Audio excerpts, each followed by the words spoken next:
Hey folks, Dave Temple here. As you know, my podcast is all about talking to the best thriller writers in the world. Now, while I don't put myself in that category of the best, I've certainly got my hat now in the ring. And after nearly 3 years of hosting this podcast, I think it's time to toot my own horn, if you will. So with that, I'm offering my thriller, The Poser, for sale all this month. It stars Detective Pat Norelli, a rookie cop working the overnight beat in Hollywood when one of the town's biggest stars is found dead in her Hollywood Hills home only hours after winning an Oscar. Beloved by her fans, Pat thinks someone wants this star dead and sees this as a way to forge her own path and get the promotion she craves. I'm proud of the response I've gotten from fans, and I'm confident you're going to like The Poser. So for the rest of this month, you can get the ebook for only $5 or the paperback for $14. Since I do this weekly podcast as a free service, perhaps you'd consider this as a way to help out a fellow thriller writer. There are two ways to reach the link. First, you can go to davidtemplebooks.com,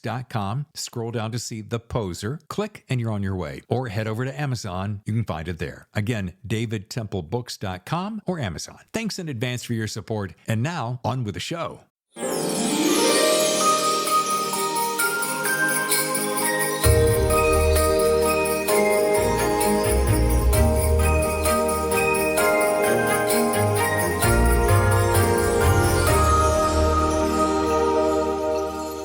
Hello and welcome to the Thriller Zone. It's time for our year-end extravaganza. Look who's here, Tammy Temple. Hi. So nice to be in your space, David Temple. And I'm loving your little, what did you call it, the Charlie Brown tree? Well, it's not really a Charlie Brown tree. I liked a Charlie Brown tree. This is a little micro live tree. Okay. Well, I like it. And by the way, folks, just in case you're wondering, we are under the same roof. You're going to watch. For those who are watching, you'll really appreciate this. Wave. We're trying to, like I was talking to my buddy Anthony this afternoon, and he said, one thing about you, Temple, you're always mixing it up. It's always something changing just a little bit. And I'm like, you got to keep it fresh at all times. So anyway, happy holidays, everybody. And we've had this opening now 8 times. Maybe it's the 4th time. Yeah. Anyway, so here's what we're going to learn. We told you in our promotionals that we were going to be doing the top 5 books, films, and TV shows. However, because I'm not a rule follower, thank my church upbringing for that, I've got top 10 books, films, and TV shows, and I think my young Tammy wife, beautiful and talented as she is probably going to match me with that. Would that be fair to say? I'm breaking some rules. Okay, good. Yeah. Breaking the rules.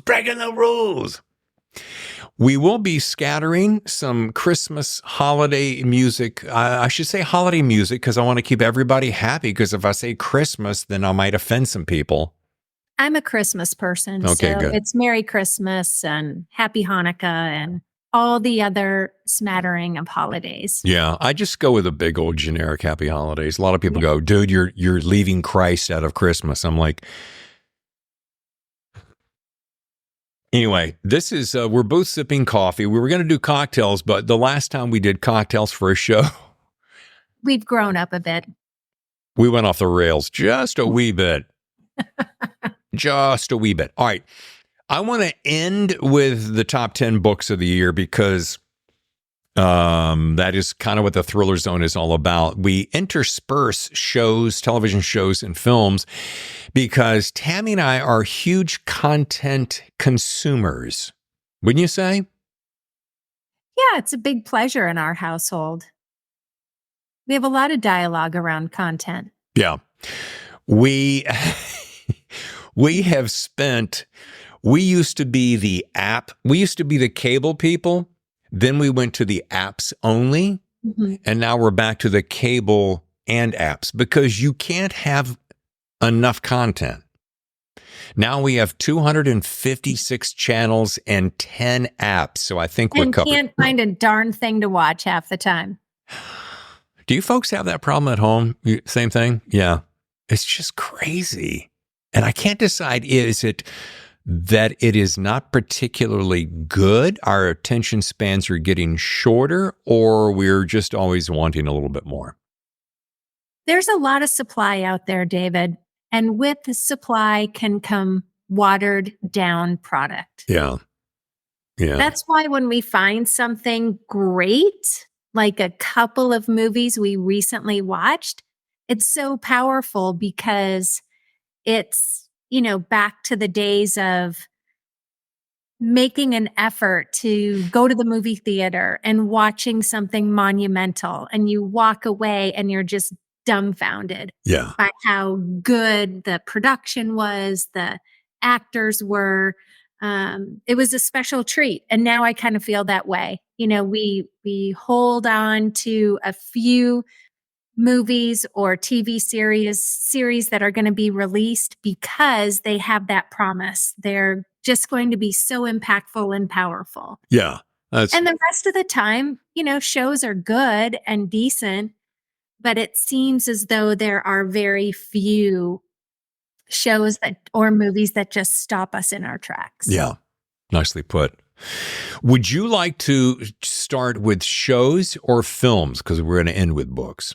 Well, it's your show, so you drive the ship. Well, thank you. I was just trying to be a gentleman and give you a choice. So you want to start with show? Let's start with television shows. You want to do a countdown from 10 to 9 on each one? Let's do that. And I'll tell you what. So I'll get things started with the television show, and this is my number 10 as we make our way to number 1 on the year-end extravaganza on the Thriller Zone. I'm going to start off with number 10, which starred Sigourney Weaver, called The Lost Flowers of Alice Hart. Oh, good call. Remember that? Yeah. It was one of those times that you got to really see a different side of Sigourney Weaver that I thoroughly enjoyed. That's a good call. Yeah. You didn't particularly get into it. I just don't think that when I was watching it, you were in the middle of a real busy period. Mm-hmm. But it is all the light we cannot see. Oh, yeah. I really enjoyed that production. Yeah. All right, my number 9 is something we both share. It is one of the few times that, and I am not dissing on her because I think she's a spectacular actress. It's just that I have seen her act in so many things where she was just kind of stuck in this one, what I call reaction. Has this look of like I'm standing on something that hurts my foot. That's just me. Carrie Russell starred in a show called The Diplomat. That's my number 9.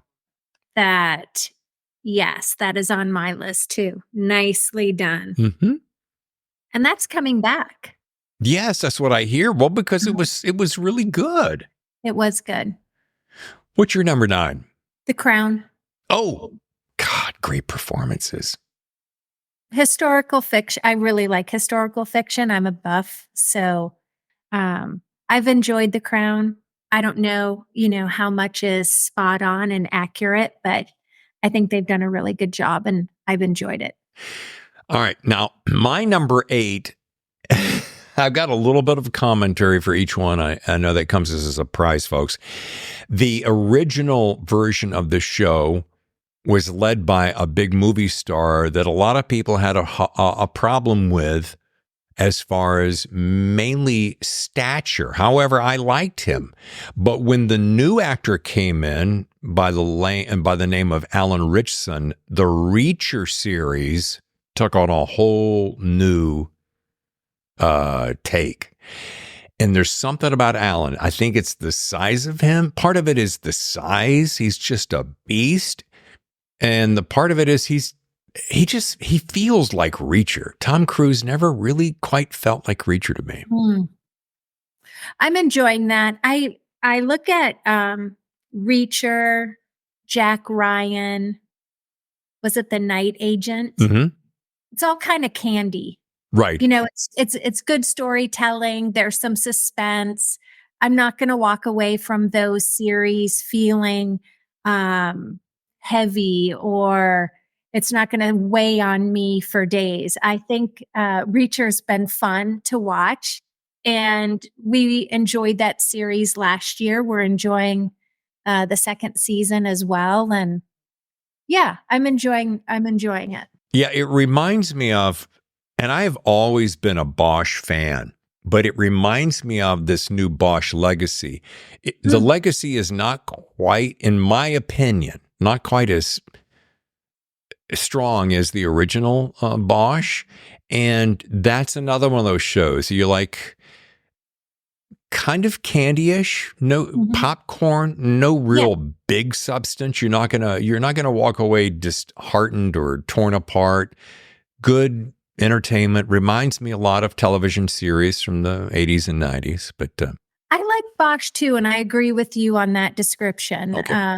So I think you're right. It's, those are some series that you can rely on for just good storytelling, easy to follow. Before you know it, the 30 minutes or 40 minutes or 60 minutes, whatever the format is over, and you want a little more.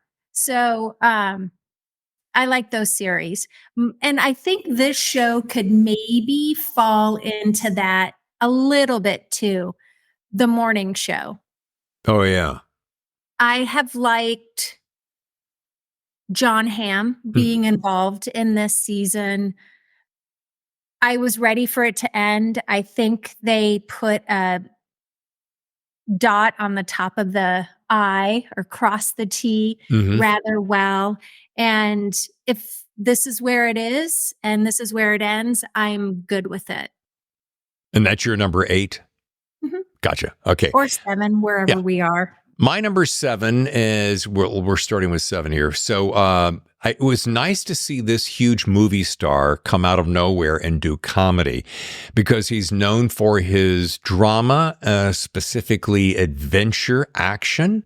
And he's teamed up with funny man Jason Segel in a show I loved called Shrinking. Cue the bell. Right? About a therapist. It was just so stinking good. And Harrison Ford was phenomenal. Yeah. I missed that one, and it would definitely make my list. I agree with you wholeheartedly, and it's coming back, and I'm really excited for next season. What's your number 7? Slow Horses. I knew it. And actually, I thought your Slow Horses were going to be higher. Now, folks, here's a series that we have a little disparity in our home. I like the actors. It's getting great awards. It's just not, for some reason, sometimes you want to like it. It just hasn't hit me right. But boy, you have really enjoyed it. What is it now? The third? I think it's the 3rd season. Yeah. Yeah. Again, it's good acting, a solid storyline. It's not buffoonish. It's believable. And I like it. Well, the believability is, so you have these secret agents, so to speak. What's the MI5? MI5. However, they're the slow horses in the bunch. They're the rejects of the MI5, so to speak. And it's led by Gary Oldman. I got to give it to this guy. You can practically smell him from your living room by the way he dresses and expends certain activities as he goes. But yeah, exactly. Wow. Are we on number 6? I have 3 left, so you might have to give a few of yours. Well, here's my number 6, and we both enjoyed it. This guy is a lead actor. I discovered him years ago. I personally think he would make a superb James Bond. It's Idris Elba in Hijack. My research, I have to fire my research people because I've missed 2 great ones, Drinking and Hijack. I wholeheartedly agree with you on Hijack. And what is one of the things that we talked about that was masterful? Well, the fact that the whole thing takes place on an airplane in kind of real time. Right. And it's just, it keeps you on the edge of your seat the entire series. Yeah, I agree with you. They had 7 or 8 episodes. It's a 7 or 8 hour flight. Yeah. And it was just perfect the way they pulled the story together. Well, I have to pick up some slack over here. I'll go ahead and throw another one in since I'm ahead. Here's one that we both loved. Here's something that we didn't, when we first saw the premiere or the preview, we're like, but since we both really enjoy wine and there's no real actors in it, Drops of God. Did I do it 3 I should times? just walk away right now because I clearly have not done my homework. Folks, why this is so funny is that she did her homework way ahead of me. I was doing mine like 5 minutes before the show, and she was like, I've got my list. Do you want to see it? I'm like, no, it's okay. Let me know. So that's why this is so hilarious. That was a really, really good series. It was impeccable. And you think to yourself, okay, well, it's a story about winemaking. Okay, but it is... And it gets you right up to the very last episode. Folks, if you haven't seen it, this is something you got to put on your list. It's called Drops of God. And it is beautiful, poignant, powerful, action-ish, lovely. Oh. Yeah. Great story. And no shoot 'em up, bang, bang. You know, like no one's getting shot up by Uzis. There are no... Molotov cocktails being thrown into windows. Like it literally is a pleasure to watch. Yeah, that is so good. Yeah. All right. I think you probably caught up. So I'm going to be coming up on number 4. So go ahead with number 4. Okay. So number 4 is something we mentioned earlier. And when the very first episode, I wasn't sure what I was going to think about it.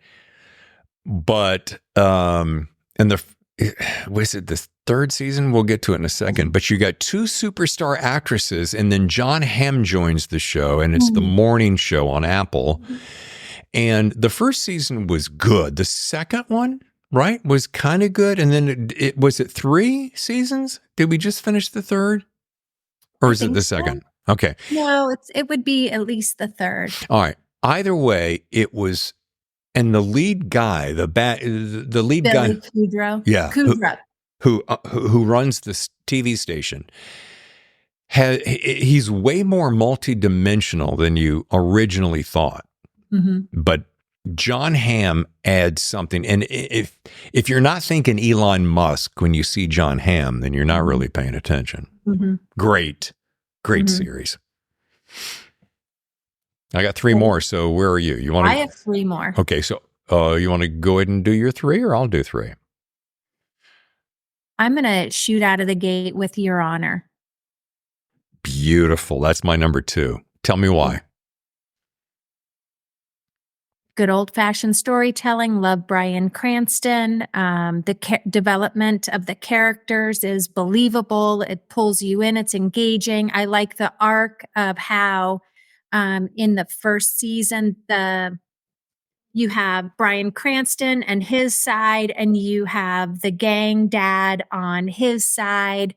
And in the next season, it shows how the mother, who's played by Hope Davis, how she rises, she becomes more strong, confident, dominant. Yeah. And she was always that silent, domineering figure in the background. But she came to life in this season, and I liked it. Again, like morning show, I think they've probably buttoned it up. Maybe the last frame of the series makes you wonder. Yeah. And we might have to put in a call to Joey to see if we can get them inside scoop. But Your Honor, hands down, great. I was just going to say, we got to give a shout out to our buddy Joey Hartstone, who did a book called The Local.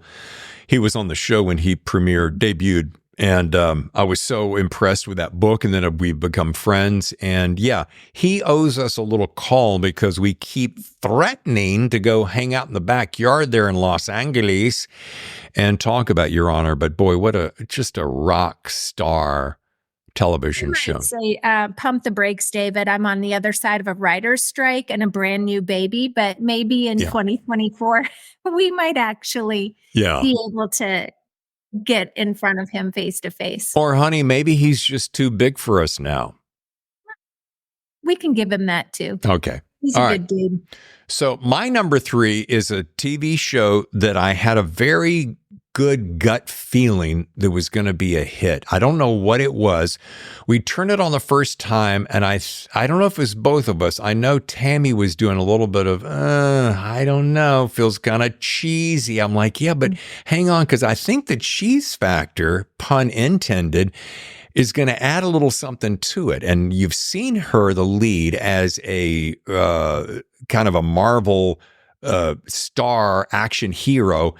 But Bree in Lessons in Chemistry, based upon an award-winning New York Times bestselling novel, is just superb. There are a couple things about Lessons in Chemistry. One is I love the fact that you acted with her in a movie, Remember the Days? Remember the Days, yeah. When she was just brand new on the scene. She was brand new, and it was funny because we were just hanging out, and you could tell there was something about her. You're like, I think she's going to be a star. And so there's always that rooting for her. Yeah. I like seeing how she's grown in commercials and movies. This series, completely delightful. Yeah. Hands down. Again, easy escape, great storytelling. Nobody gets hurt. No one's going to come into the house with, guns and ammo. And it's just sweet, lovely, delightful. Yeah, it is a feel-good television show, which I don't know if this makes me sound like I'm getting old or not, but I'm finding, and I think about my buddy Rick Blywise, who he says, we don't really watch much violence in the home. And I say to myself, I can see why. I kind of get that. And the funny thing about this show is now it really pulls you in. The characters are so deliciously crafted. Then there's one moment that just sucker punches you and blows your mind. And you think, how can that possibly happen? Only to go on. And I think I really love it for this reason, besides Brie being a delightful actress, is the power of the woman. That's what I really have dug and seen more and more of this happening. So kudos. Yeah. And for the time. Yeah. Which is the 50s. Let me jump in here and go my number 2, which is was your number 3, which is your honor. So I'll get that out of the way for all the reasons we talked about. So now what's your number 2? I have one left. My number 1 is Succession. What is yours? Same. Big surprise there, folks. Probably one of the best television series in the last several years. One of those series that it was, for some reason, had captured the psyche of not Americana, but the world, and pulled you in with these characters that just like seared your brain, right? It's so layered that we have watched the series over and over again, from series 1 to up through current. And every time we've watched it, we've seen new things, or we've seen a character unfold in a different way that we hadn't really noticed before. And I think that's because there's so much going on in each episode. I so loved Succession that I watched everything possible about it. I watched interviews with the crew. I listened to Kara Swisher's Succession podcast. I love her. And she did a great job of interviewing the cast, but also weaving in current day stuff. So for example, if there was something that was showing in an episode about technology or about the digital transformation or media, she would have media experts come in and talk about the reality of, well, how true is the show to what's actually happening or what could be happening in the world. Kara Swisher is fantastic, and the Succession podcast was awesome. So Succession, hands down. There's our number 1 show of the year, and I got to tell you, the lead of that show has a phrase that is a little on the naughty side. There are a lot of my listeners who may not enjoy it. The other ones, I'm going to share that with you. If you haven't seen the show. But it's one of those phrases that just says it perfectly when you want someone to get out of your face. And yeah, so there you have it. Hey, there are a few series that are coming up that I also am interested in watching. So True Detective with Jodie Foster. That series has always been really well done. So good. That's coming out in January. Tokyo Vice is coming back. I was like in COVID lockdown and I ran through like all 8 episodes or 10 episodes in a weekend. And then Expats with Nicole Kidman looks thriller, high drama. And that'll come out. I don't know when Tokyo Vice comes out. I know True Detective comes out in January, and then Expats will be in Amazon Prime, and that will come out the end of January. All right. Mm-hmm. Well, folks, we're going to take a very short break. When we come back, we're going to move into our top 10 films of the year. So stay with us here for the continuation of the year-end extravaganza with Dave and Tammy right here on the Thriller Zone. And welcome back to the Thriller Zone, David and Tammy Temple in your year-end extravaganza. Top 10 films of 2023. I'll start with number 10. This was gritty and dark and what I would classify as my guilty pleasure. I have 2 guilty pleasures on this top 10, but this particular one, it was like something I had never quite seen before, called Sisu. Yeah, so Sisu was also on my list. I don't know if I numbered it 10 or 7, but Finnish World War II hero. He's feared by the Russians. He's immortal. He can't be killed by anything, much less the SS. And it's for sure an action genre. There's a little bit of a political statement in there, which I enjoy. And then there's a splash of female empowerment at the end. You definitely have to be in the mood and you have to be okay with in your face, just full frontal violence. Yeah, this is not a movie that the kids won't watch, or young kids. You don't want to do that. Your mother-in-law's probably not going to enjoy it. But if you like really ultra-violent movies, then you'll really get a kick out of this. What he does with shovels and blades is disturbing and quite enjoyable. That's my number 10. What's your number 10, darling?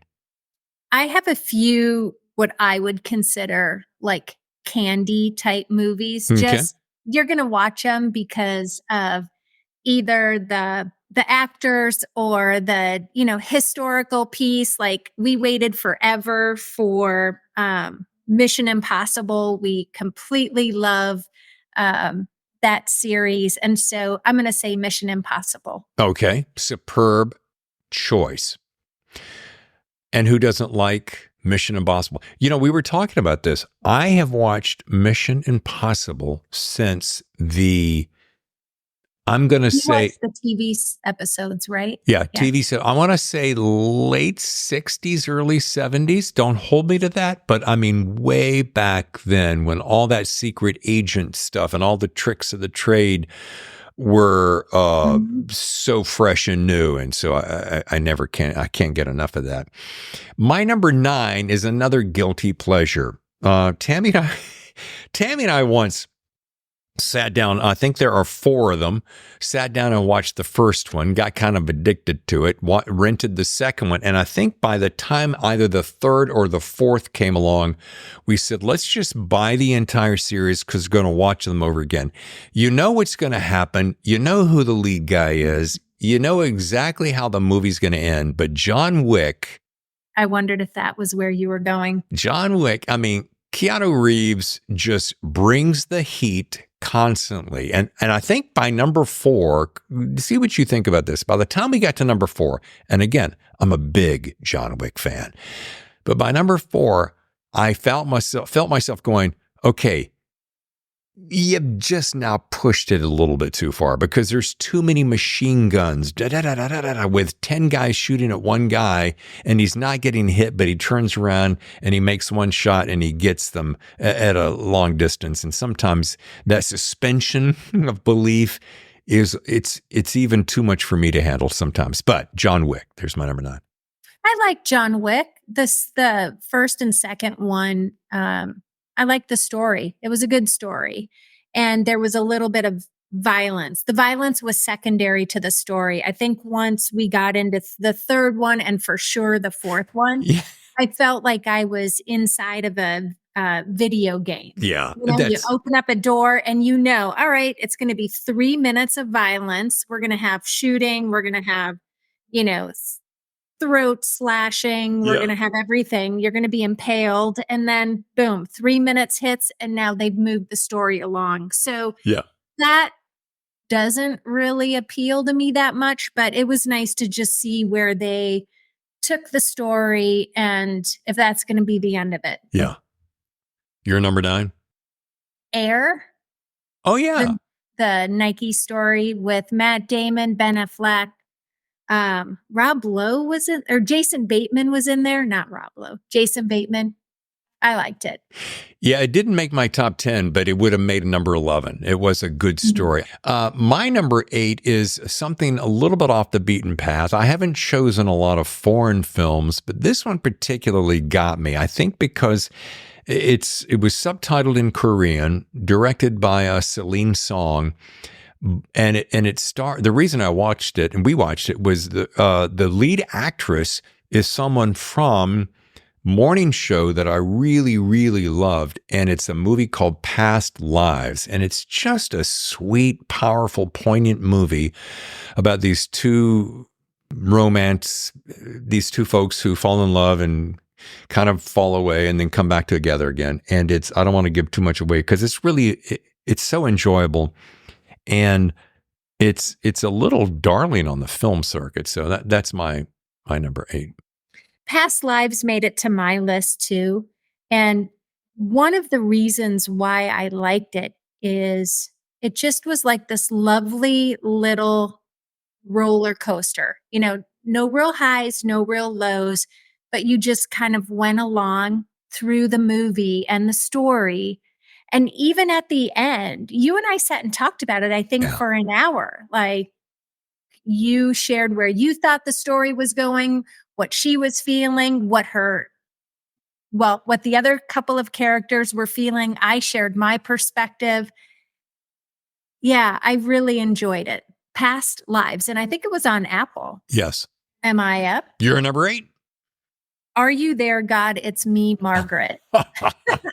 Yeah, on my list. Oh, such a sweet, sweet movie. I wasn't a Judy Blume person. I never read her books, and I hadn't read this book. I really enjoy all of the actors in the movie, and it was just, again, super pleasant. Yeah. You didn't have an emotional hangover after watching it. You were along for a nice ride. Yeah, it was enchanting. That's the word that comes to my mind. The lead actress was just enchanting and a coming of age story and just warm and delightful and humorous. And I think it's something you should add to your list, folks. All right. My number 7 is something that I kind of went kicking and screaming on this one. I was like, yeah, I don't know that I'm going to like this, honey. I'm not sure I'm really going to get into it. And it was one of those movies that we said, okay, we have to watch this before our year-end extravaganza. So we watched it last night. Yeah. And Barbie, starring the lovely, lovely Margot Robbie, and the other lovely Ryan Gosling, was, and I think the reason I liked it, sure, it was great candy, bubblegum to look at. But boy, the underlying message is so strong and palpable. I mean, women power unite, for crying out loud. Barbie was on my list too. I wanted to watch it because of all of the commentary. You definitely have to be in the mood. It's not a traditional setting. Right. It made me think about how did this whole creation come to life for Greta? And I loved her movie Lady Bird. Lady Bird. Lady Yeah. Bird. Yeah. Love that Yeah. movie. Had that Yeah. same sense of coming of age about that one. Yeah. And funny. And I would say something we all experience in our households as we were breaking away from our families. So, as it relates to Barbie, I listened to a really good interview with the director and creator, Greta Gerwig, I think is her name, Mm-hmm. on Smartless. Yeah. And she gave a lot of backstory and background about this actor or actress definitely has to be in, like where some of the impetus came from for the actual movie. And I'm glad we watched it. Yeah. And if you haven't had a chance, check out, speaking of a great podcast, is Smartless. My number, let's see. So my number 6 is Are You There, God? It's Me, Margaret. So we can just skip on ahead of that. But that was just a flat out charming movie. So what is your 6? Well, I'm down to 4 because we've talked about some of mine were consistent with yours. Oh, okay. So you're doing it that way. So, all right, then I'll jump ahead to my 5, which is Top Gun Maverick. Great popcorn movie. Yeah. The first Top Gun, seminal piece. We were all there talking to Jack Stewart right there at your table just weeks ago, a Top Gun fighter pilot telling us that the whole reason he went into the service in that particular mode was because of that movie. So it was really fun to be able to relive that movie, talking to Jack as we enjoyed and talked about Maverick. So I mean, if you, everyone probably in the world has seen Maverick by now, but just a fantastic popcorn movie. I like that movie too. So I have 4 left. How many do you have left? I have 4. So my number 4 is, and here's another one that I thought it, and I'm gonna get a little heat for this, for saying this particular phrase of, I thought it was a chick flick. However, but I knew that with the 2 stars in it, I was going to really enjoy it because I'm a huge fan of Annette Bening and Jodie Foster. So the movie is Naiad, about the gal who swims from Florida to Cuba. Vice versa. Cuba to Florida. I knew it was one way or the other, depending on which way the current's going. But not really. No, just a spectacular, heroic film. That was my number 4 as well. I really enjoyed it. And I remember when I think it's Diana or Diane, had a successful crossing, if you want to describe it that way, and all of the news reports. And I thought at the time, I could not imagine the training, enduring what she went through to swim for, what was it, 2.5 days? Like 2.5 days straight. Great story. Well done. Annette Bening, Jodie Foster are believable, and I would definitely recommend it. We're inside the movie. She is almost to her destination. And because of things that happen, I don't want to spoil it for you, but things that you would imagine would happen in the water en route, south to north, was unnerving. And you would think any average bear would give up, and yet she didn't. And the rest is history, but a spectacular movie. My number 3 is another movie that we saw recently, and probably the longest movie I've seen in a long time, starring 2 ginormous movie stars. Yes, it stars many more actors, but DiCaprio and De Niro in Killers of the Flower Moon. Wow. What an eye-opening. And of course, we knew a lot of that history, but I didn't know it to the degree that we learned it. And it was, and the 3+ hours actually, except for maybe at one point, was not cumbersome, was it, Ben? No, we were definitely in the mood to be entertained. So We weren't antsy. We Right. kind of knew what we were in for. We planned to watch the movie, and I thought it was very well done. Unbelievable, some of our history and Yeah. behaviors. It's incredibly tragic. But I think they did an incredible job of sharing the story. To your point of tragedy, it is, and I'm not going to go off on a soapbox here, except to say this: it is a shame that we as Americans, as a world, have treated certain groups of people a certain way. I mean, it just blows my mind, and it's heartbreaking. And there's two sides to every argument. We've done this with different ethnicities and different religions all throughout time, and it's sad. And I think it's worth watching the movie to really fully appreciate some of those very things and kind of the ignorance behind so much of it. But a spectacular performance. You can be sure it's going to clean up at the Oscars. Yeah, I'm interested to see how the Oscars and, just the award shows unfold. There's a lot of good content out there and a lot of powerful content. And I think I'll just zip it when it comes to political commentary, because I always have a few things to say, and this just isn't the format for it. Yeah, it's a holiday year, an extravaganza. And we're down now to the last two, and I bet you dollars to donuts that we've got the same last two. It may or may not be in the same order, but since I'm leading here, I'll go with number 2, starring a guy that I got a little bit of a man crush on, because the guy is not only gorgeous, but I knew he was a great actor. We've known he's a great actor for a long time, whether it's comedic or serious. And he's done more serious, I think, than comedic, although he made a buttload on one particular franchise of comedy.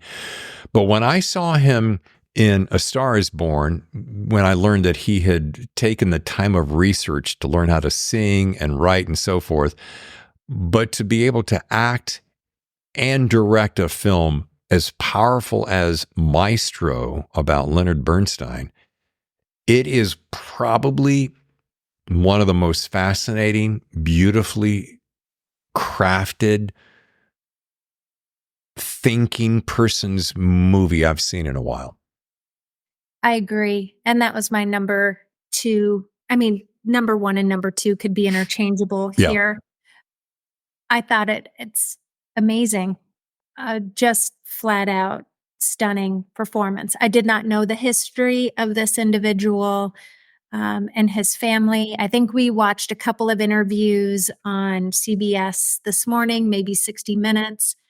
I listened to a podcast with Carey Mulligan, and I mean, Bradley Cooper is an incredible talent. When you think about his acting ability, he talked about spending 6 years and learning how to conduct, going into character and staying in character. Yeah. Great movie.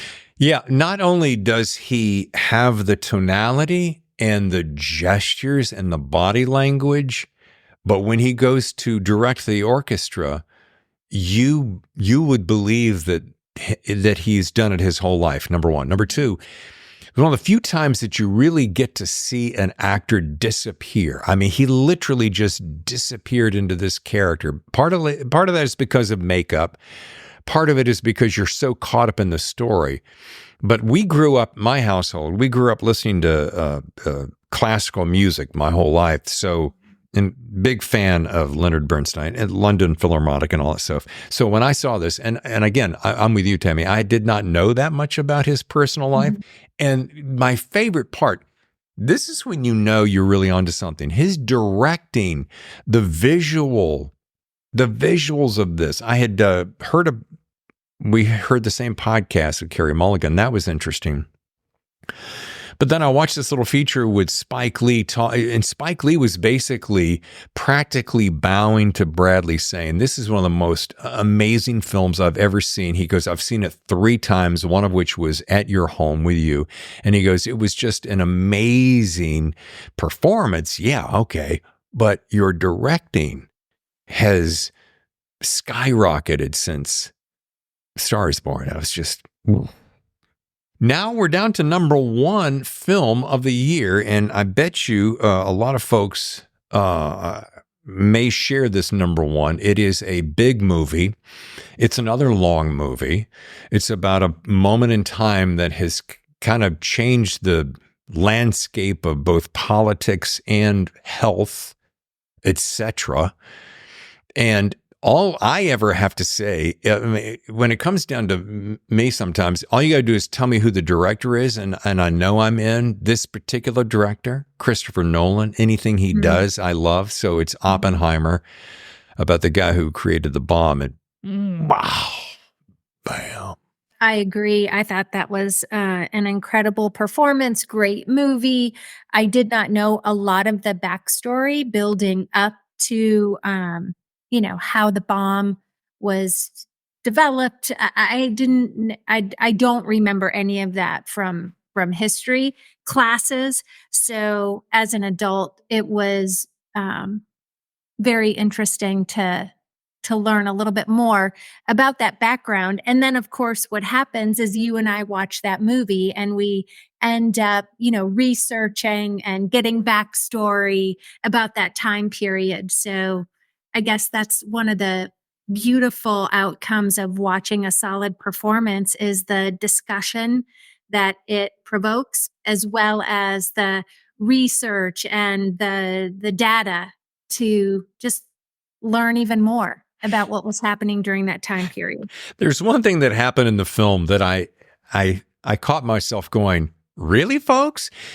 Do you not know what an atom bomb has the potential to do when they're setting, way back off the distance and they're putting some kind of a lotion on their face to protect, and they're wearing sunglasses and hope I don't get, my eyes get burned, or, it's atomic forces coming at you and their hair's blowing. And anyway, so there's that little moment. I'm like, where's the stupidity factor? However, they did not know at the time. But folks, we're going to take another quick short break. And when we come back, we've got our top 10 books of 2023. And Tammy and I are going to share a little extra something. I don't know how you've broken your list down, honey, but I have a little bit of an ancillary thing built into mine. So I got my top 10. I also have a best debut. I came up with a best debut because I've talked to so many debut authors this year that I just was really taken with it. And then I have one for most original. But anyway. I have documentaries as well. Documentary films? Oh. Well, I didn't have that listing on my list. So would you like to do that real quick? How many do you have? 5. 5. Okay, so we won't take break just yet. Let's go ahead and let's hear your top 5 documentaries. And I'm sorry, but I don't have any. That's all right, because you watched the majority of these with me and you'll have some feedback. Last year, we talked about documentaries. Some of the political documentaries led the way for us. This year, we watched The Pigeon Tunnel about David Cornwell. John Le Carré. Yeah. Yeah. That was on Apple. And that was really interesting to hear about his background and how he was raised and what was brought into his writing, like his life experience and his family. I thought it was very well done. Loved that. Mm-hmm. Big fan of the author. Big fan of that documentary maker. Yes. What's number 4? Carlos Ghosn, The Last Flight. This is about the auto exec, the CEO president of Nissan Renault. Remember when we watched that? Oh, yeah. So he's imprisoned in Japan. He escapes to Lebanon through a music equipment case. Do you remember this? Yes. And concert boxes, yeah.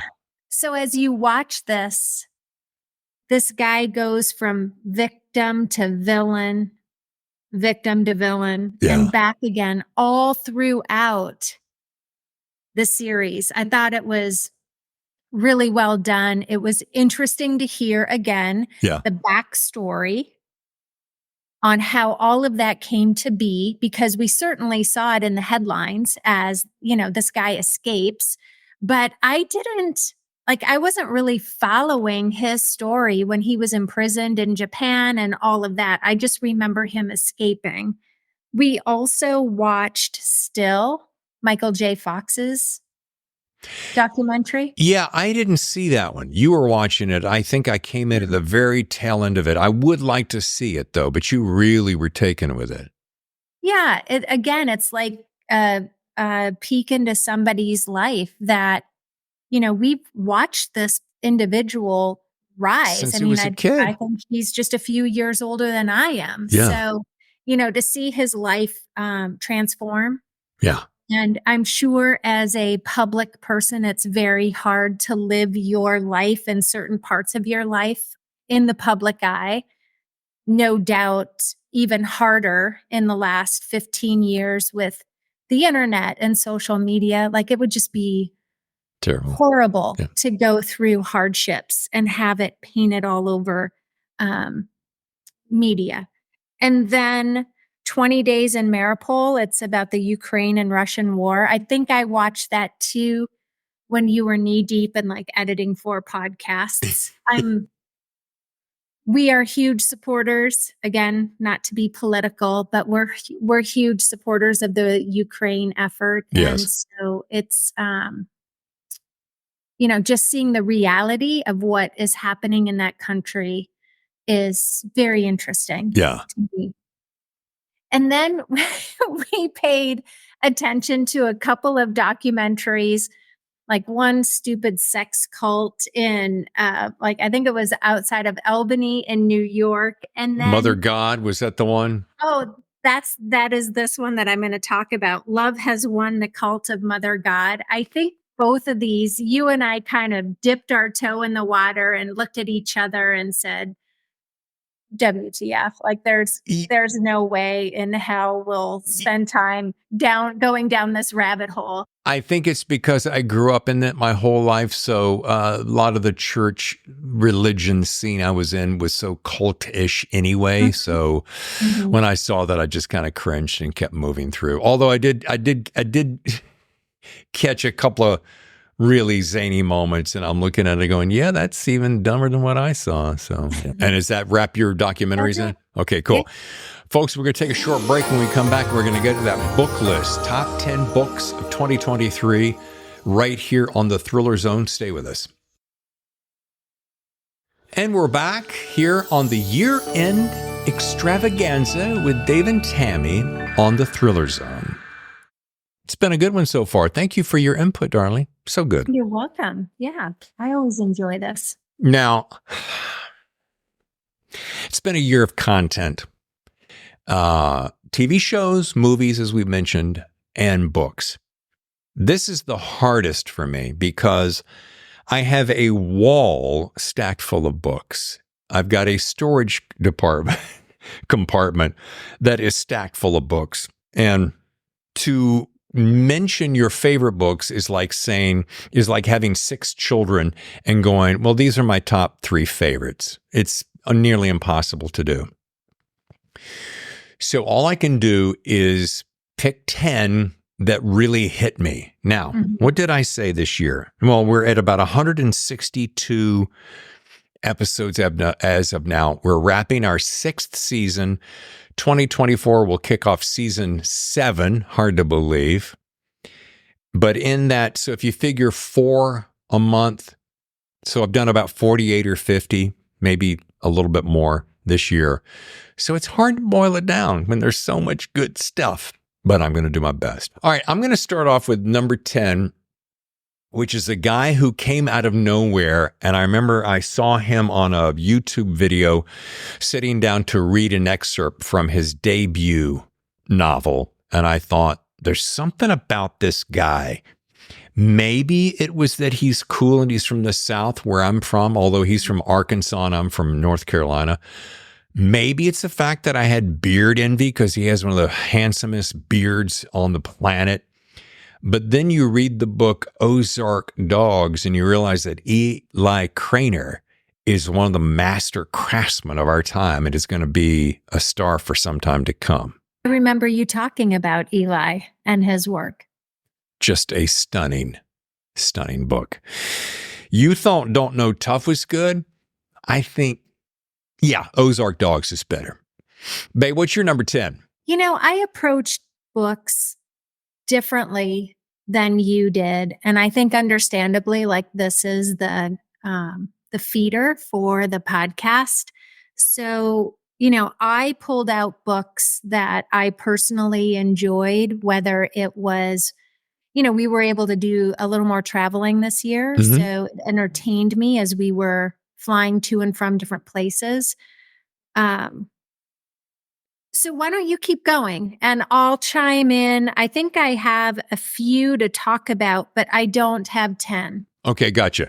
So my number 9 came from a guy that I met. He's a Texas boy.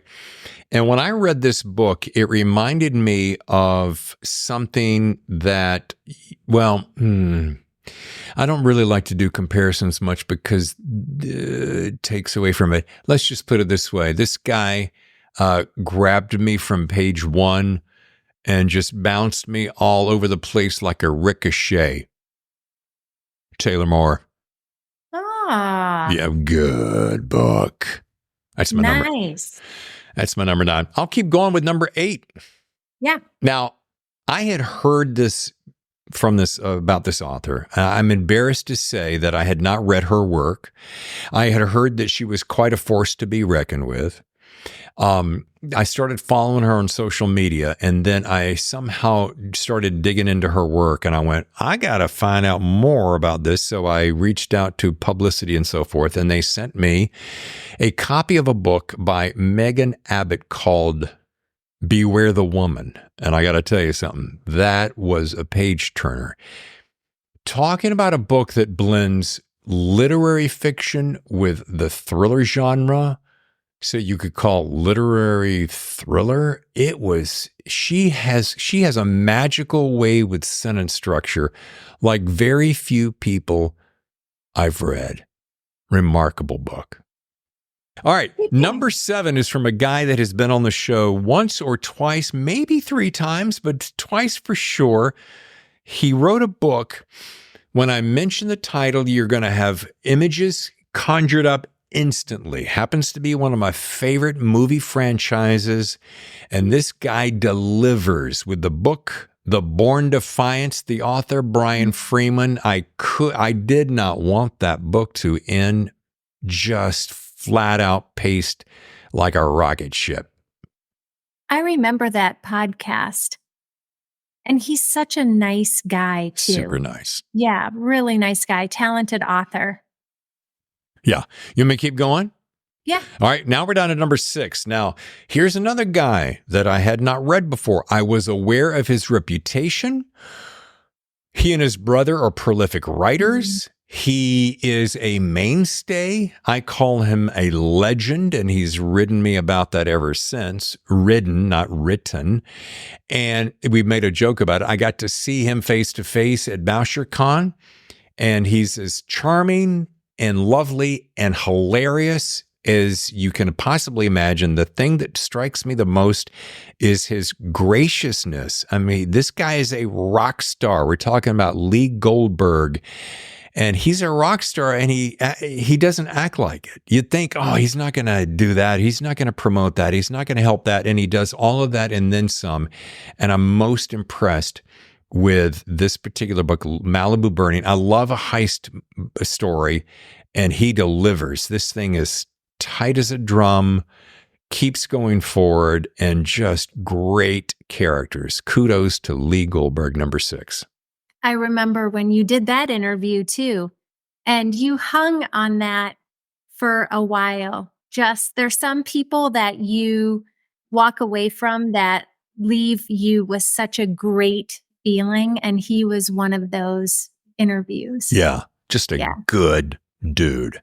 I think I could jump in now, maybe on a couple. Oh, go ahead.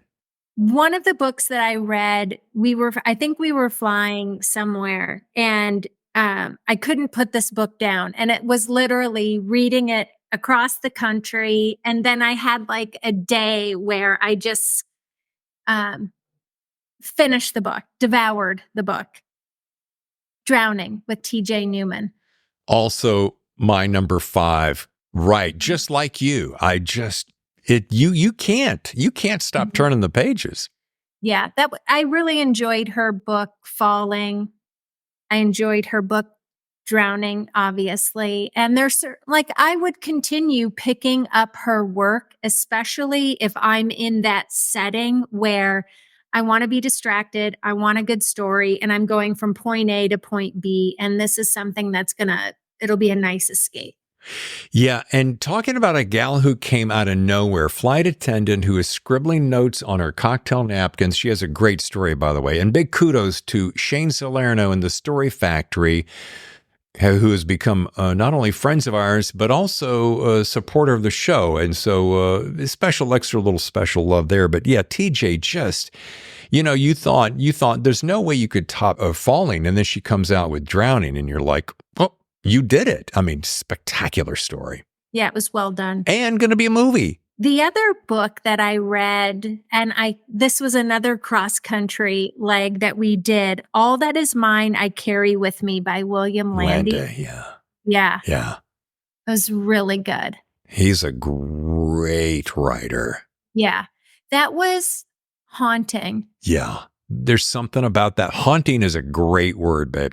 There is another one. This might be an edit, but it was she was an attorney. She is an attorney in Seattle. Her dad is also an attorney. He is he's an alcoholic, and she gets a case from about a woman was murdered, and so the husband, of course, is the focus of the investigation. And it was the chess component was a big part of the story. And Robert Dugoni. Yeah, Bob Dugoni. Yeah. That is another book that I really enjoyed. Again, cross-country flight. Yeah. Babe, you caught me because I forgot about that. And when I was doing my list, that was such a powerful book. Mm-hmm. Great character studies. It reminded me of I don't know why. Do you remember, what was that Paul Newman movie where he played the attorney? Absence of Malice? Absence of Malice. It for some reason, something about that reminded me of that. But a spectacular book, Amazon book. I'm going to jump in here with number 4, my number 4, which is a guy who wrote a book. He's written a couple of books. He's written several books. Another shout out to Story Factory because he is one of their stables of talents.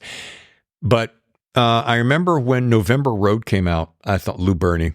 When it came out, I was like, wow, this is magnificent. I'm like, what has he got up his sleeve next? And we were all sitting around waiting for his next book. Then Dark Ride comes out.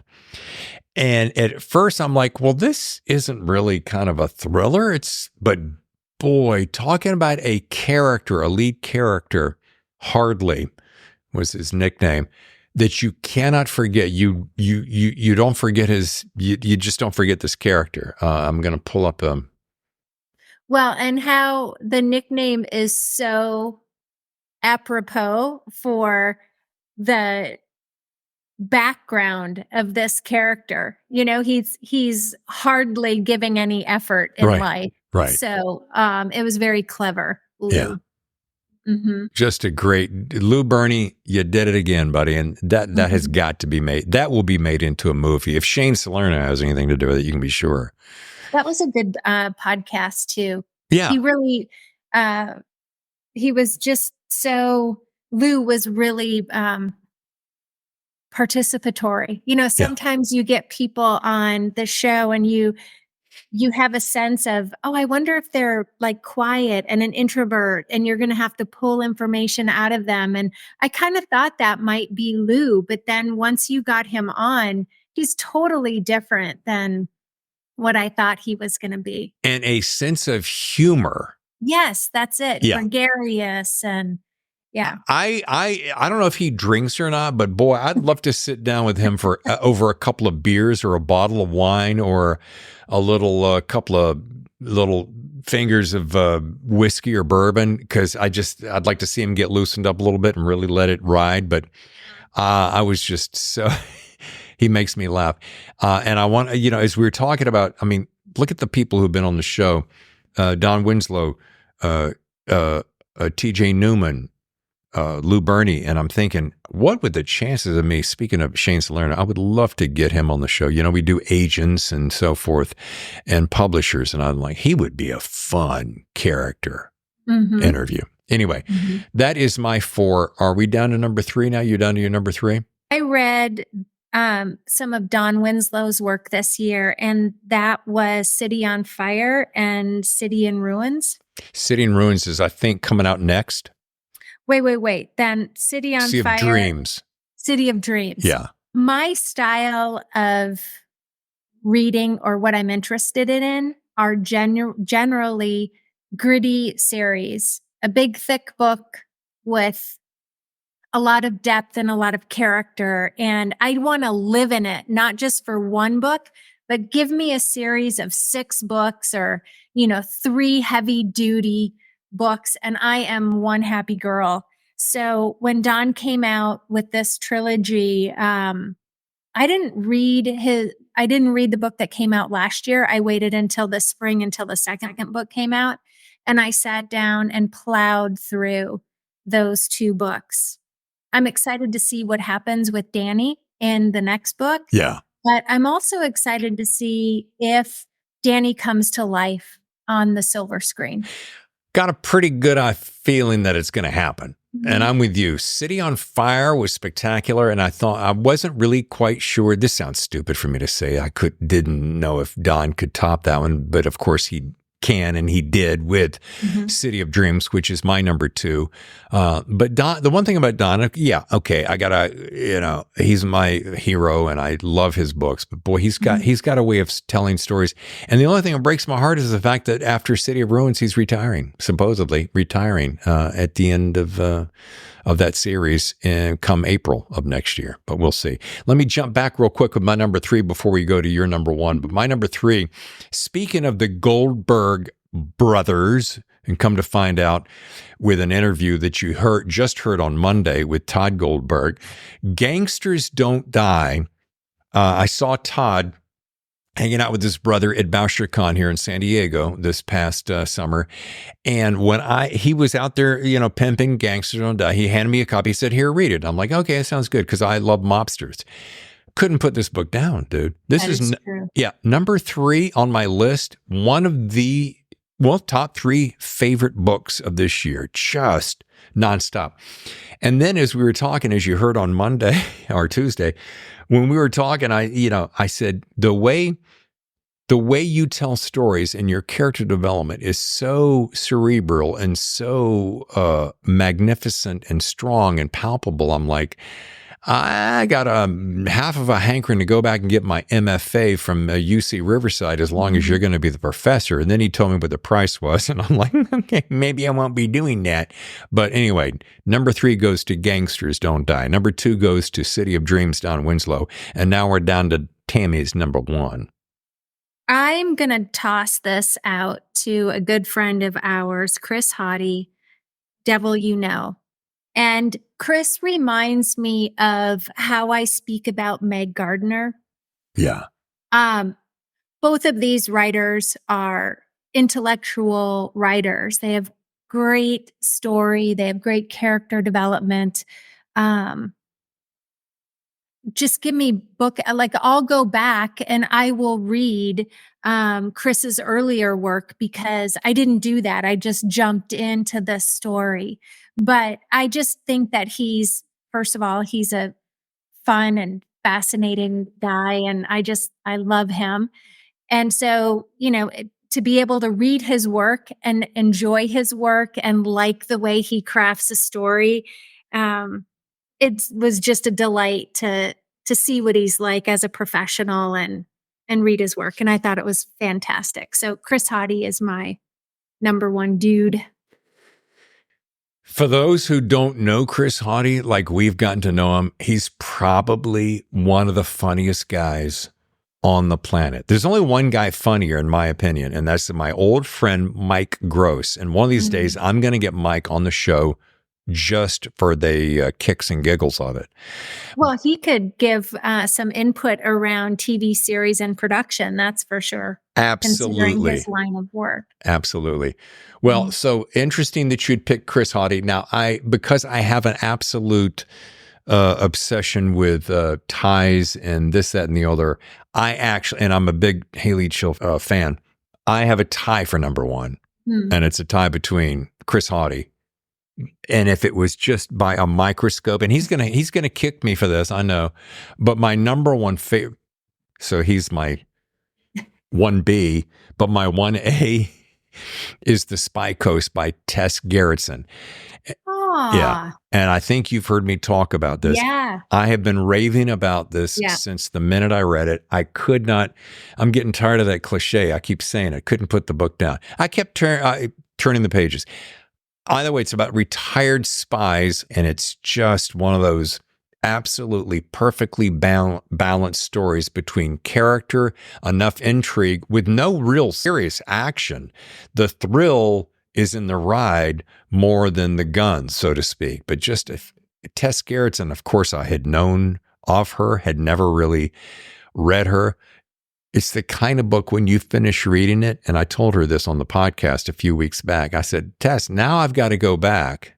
So thanks for devouring all my time, and go read all your other books, because it made me go, this craftsmanship is so magnificent. Anyway, I'm going to gloat too much, but that's my number one. Yeah, and you talked about Todd Goldberg in that same way with his work.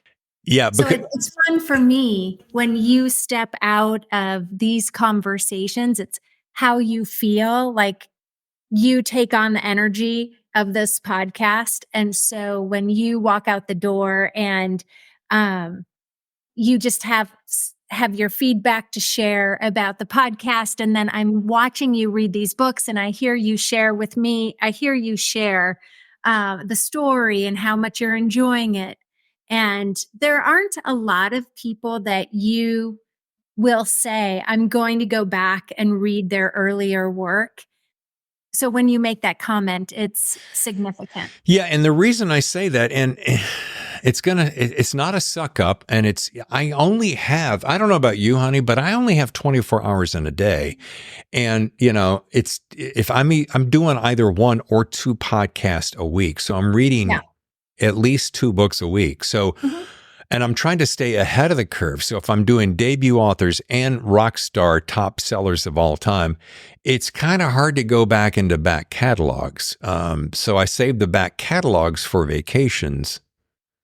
I heard that word once. I don't know exactly what a vacation is. I'm going to look it up on Webster's or something a little bit later. But anyway, so there's my top 10. I do have a best debut. However, it's a 3-way tie. So you're going to have to bear with me a second. These are 3 debuts of this year. It happens to be 3 guys. So gals, I'm sorry. These are just the 3 that stand out in my brain that I'm like, oh my goodness. I want to come up with the debut, because there's so many great debuts. I want to do more of those, but I'm like, I only got so much time. Number 1 in the 3-way tie is Unknown Rider by Jack Stewart. There's a Top Gun pilot who tells it like it is. Been there, done that. Mach 1, rocking it. Number 2, The Bitter Past by Bruce Borges. For some reason, that was one of the most palpable, memorable books I've read this year. And I remember you talking about Bruce. Yeah. And then number 3, another book that I'm like, this guy, if he can write the next 3 books as good as his debut, he's going to be a certifiable rock star. You can say this about all 3 of these guys, but that phrase pops out of my mind when I talk about T.R. Hendrix and the book The Instructor. So not only was it a good read, it took me to school. I'm a Boy Scout. I was nearly an Eagle Scout, and he taught me a few things that you can use in survival that I did not know, and I'm taking them with me. So there you go. One more quick thing, only because it's your show. Take all the time you need, David. Thank you, honey. I have a book, one category for most original. And when I say most original, it has to do with the genre that I don't read a lot of. It's a very particular voice. It's a very particular characterization. It's a time, a place and time. And it is Rick Blywise, Murder in Hacksford. You remember this TV show I got you turned on to? I grew up watching this TV show on public television called All Creatures Great and Small. Yeah.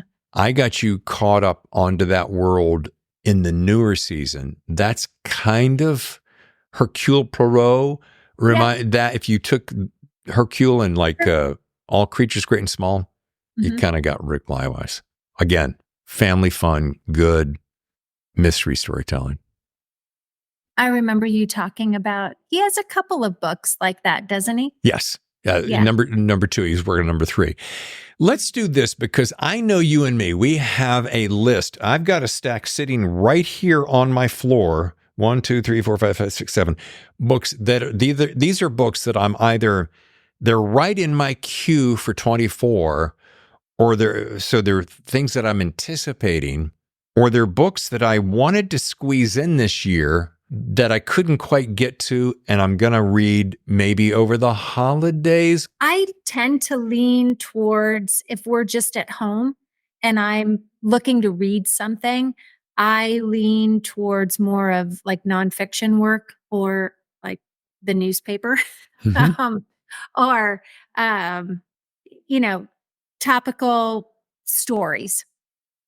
That's where I tend to go on a day-to-day. If we're going to travel or if we're out of town, then that's usually when I have the opportunity, and maybe it's just bandwidth in my mind. My headspace I only have so much RAM drive left, David. But I really enjoy Meg Gardner.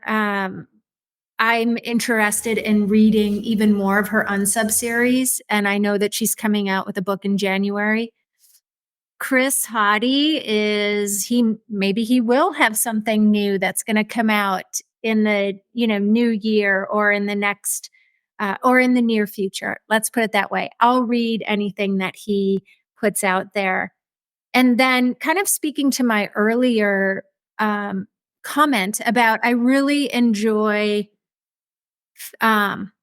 historical fiction was what I read predominantly for years. And then, that kind of switched. Life just turned and I don't have that opportunity to fall into that too much anymore. But I have held these particular books out there, and I will make it there one of these days. But I'm really interested in reading Don Winslow's Cartel, The Border, Power of the Dog. That work really feeds to my interest. It feels non-fictional, docudrama-ish. I would say, between Chris and Meg and Don, I probably have my hands full for the next couple of years on our travels. Well, I can tell you I have a very handsome bookshelf. It's actually right behind you, where a stack of those people that you'd like to read it'd be over there. Are currently living, so I know where you can go. All right, here's 3 quick books that I have yet to read. Weapons Grade by Don Bentley, carrying on the Tom Clancy timeline. The Peacock and the Sparrow by I.S. Berry. Got a chance to speak with her briefly at BoucherCon. It was like a 15-minute conversation, but her, another literary thriller fiction writer. Andrews Wilson, our pals. The Sandbox. That is a couple of books. But books I'm looking forward to, I'm shadowing you here on this. Shadowheart by Meg Gardner. Anything by Chris Hauty? Here's a few more. The Chaos Agent, which is right on the fringe of dropping, Mark Graney. Always a good interview. Terry Hayes has a book called A Year of the Locust. I use it in the gym when there aren't any free weights available because it's almost 1,000 pounds. So I use it as a bench press, and it's really fantastic. Nick Petrie has a book called The Price You Pay. Now, folks, if you haven't read any Nick, you got to get on that. He's just a flat out superstar writer. Two more. Greg Hurwitz, Lone Wolf. I've been wanting to talk to Greg forever. I saw him at Thriller Fest this past go and stopped him. I'm like, Greg, what do I got to do to get you on the show? He said, just reach out to my people, babe, and I'll get it done. So we're doing that. And finally, this book just came in the mail this week. Debut author John Lindstrom. The book is called Hollywood Hustle. He knows a thing or two about it. And as I'm looking at the cover, and I follow this guy on Twitter and Instagram. Probably one of the kindest, most approachable, nicest guys he appears to be. And I made a comment to my beautiful wife here, and I said, God, when I look at him, why do I think soap opera star? And she said, hello, As the World Turns and True Detective season 2. There could be a little starstruckness there, a little bit from the wife's side, but okay. Handsome dude. One person who we hold up as like just a true blue good guy and we're always rooting for is Jack Carr. Oh, 100%. You had him on the show last May. You interviewed him at BoucherCon. I think you've read every one of his books. Yeah, all 4 of them. And 5 of them. Yeah. Follow Up to the Terminal List should be coming out maybe in the new year now that the writer's strike has been resolved. Chris Pratt, yeah. Yeah, I have such deep admiration for Jack Carr. The guy, he's a good guy. He's genuine. He's approachable. He's warm. He's a marketing genius. He's got a good podcast. He's got a TV series. He's got movies. I mean, he's kind of like my idol growing up was Michael Crichton because I loved his books. And I thought if I could ever be like any author, it would probably be Michael Crichton. And Jack Carr is kind of that in that same, he can kind of do it all. Plus he served our country for decades. So I'm just, huge fan. Yeah.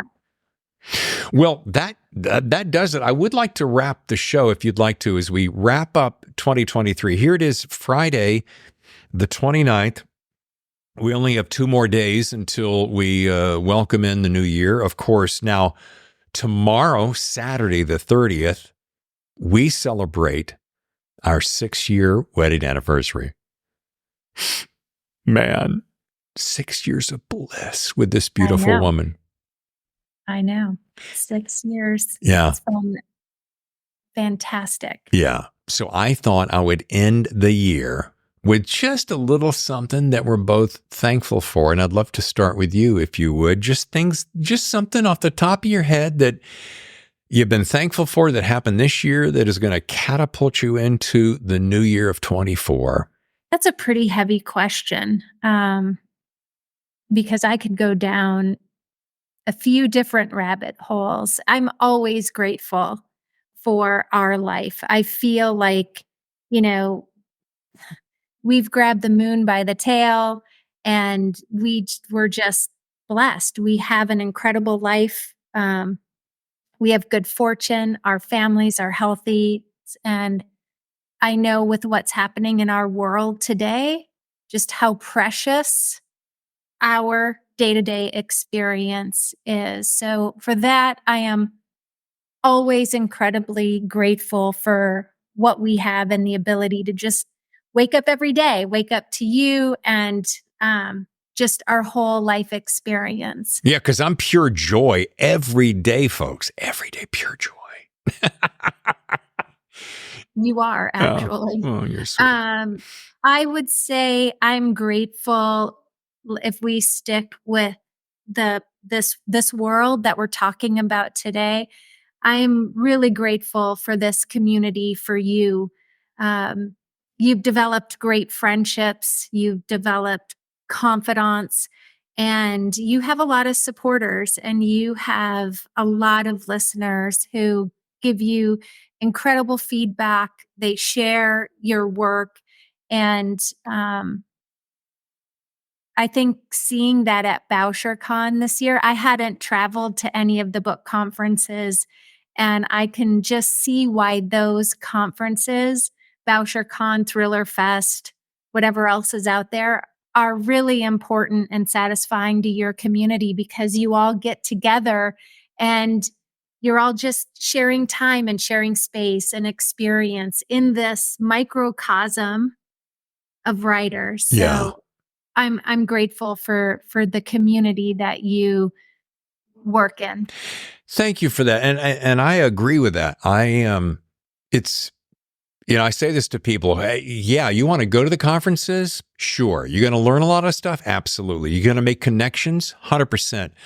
But boy, talking about building relationships and knowing that real business, both heartfelt business and money business, is done over maybe cocktails in the lobby.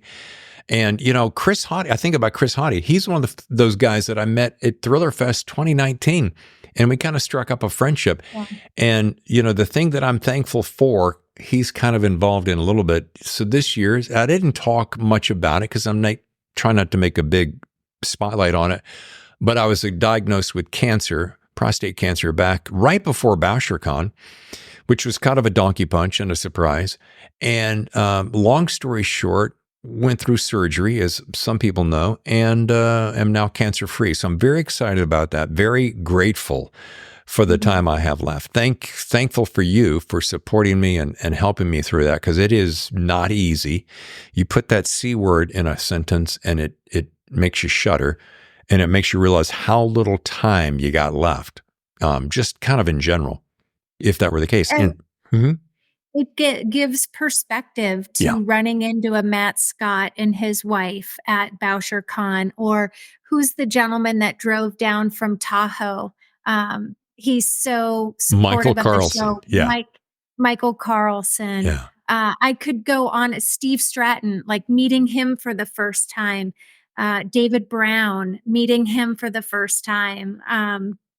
That whole community. So I think that's the icing on the gratitude cake of, you went through this pivotal experience and you come out the other side and you have this great group of people who just support you. It doesn't matter where they fall on the successful ladder, regardless. Yeah. Everyone is there supporting one another. Yeah. And that's why I brought up Chris Hauty, because he was one of those guys that I told him right away. I don't know why. I guess because we're pretty close in age. And he was like, dude, I'll be there right by your side, whatever you need. And he was on the phone, and checking on me. And Steve Stratton has become a really, really good friend. I believe in that guy.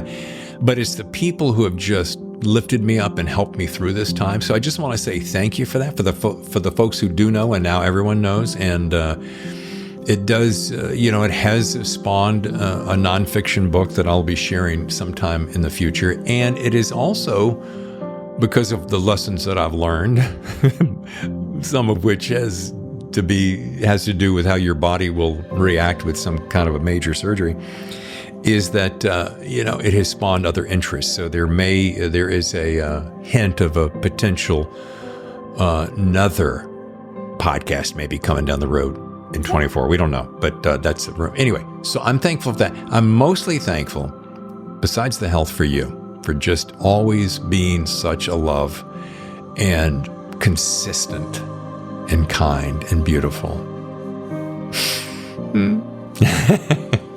We have a magical life and a magical relationship. It's pretty good. And for that, I'm incredibly grateful. Folks, for our listeners, for our viewers who have followed the Thriller Zone in 2023, thank you for making season both 5 and 6 so killer. If you'd like to stick around, we're going to have season 7 come on up in 24. If you'd like to be on the show, you can reach out to us. You can, of course, follow us at thethrillerzone.com. Subscribe to our YouTube channel, youtube.com/thethrillerzone. We're on X Instagram at The Thriller Zone. Facebook, I think we're also there. So we're just Thriller Zone, of course. But we'd love to hear from you. Feel free to reach out. You can, of course, hit our email, thethrillerzone@gmail.com. But we are anticipating a pretty spanky new year in 24. We got some things up our sleeve that we want to do. You're going to see more sit-down face-to-face like we did with Jack Stewart and Steve Stratton. Hopefully we'll be able to do more traveling. We're going to come see you where you are, author friend, and sit down with you and see what your life is about and what kind of books you're writing. So a lot of good things to stay in tune for. So folks, make it a great remainder, tail end of your holiday, kick off the new year, be safe, enjoy your time, keep your family close. Happy New Year, and we'll see you in the new year for another edition of The Thriller Zone. Pop, pop. Nice, babe. There you go.